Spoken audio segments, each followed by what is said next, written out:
भारत और पाकिस्तान का मैच सिर्फ एक खेल नहीं बल्कि दो मुल्कों की भावनाओं का प्रतीक है।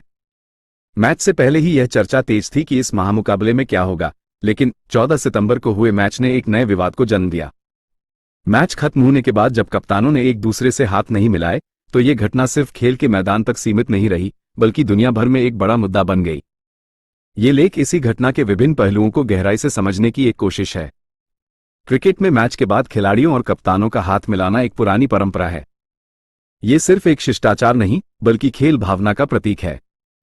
जब खिलाड़ी एक दूसरे से हाथ मिलाते हैं तो ये दिखाता है कि हार जीत के बावजूद वे एक दूसरे का सम्मान करते हैं।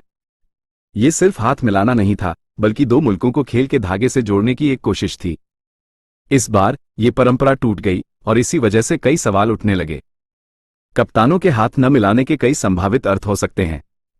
एक दृष्टिकोण यह है कि यह राजनीतिक तनाव का सीधा नतीजा था। दोनों देशों के बीच लंबे समय से चल रहे राजनीतिक मनमुटाव का असर मैदान पर दिखा। ये दिखाता है कि खेल अब राजनीति से अलग नहीं रह गया है। कुछ लोगों का मानना है कि यह बोर्डों की आपसी राजनीति का परिणाम है।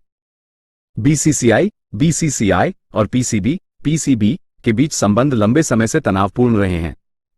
बीसीसीआई का आर्थिक दबदबा अक्सर पीसीबी पर दबाव डालता है और इस घटना को इसी शक्ति असंतुलन का एक और उदाहरण माना जा सकता है। एक और दृष्टिकोण यह है कि यह घटना खिलाड़ियों की आपसी नाराजगी को दर्शाती है। हो सकता है कि मैदान पर कुछ ऐसा हुआ हो जिसने दोनों कप्तानों को हाथ न मिलाने पर मजबूर कर दिया हो।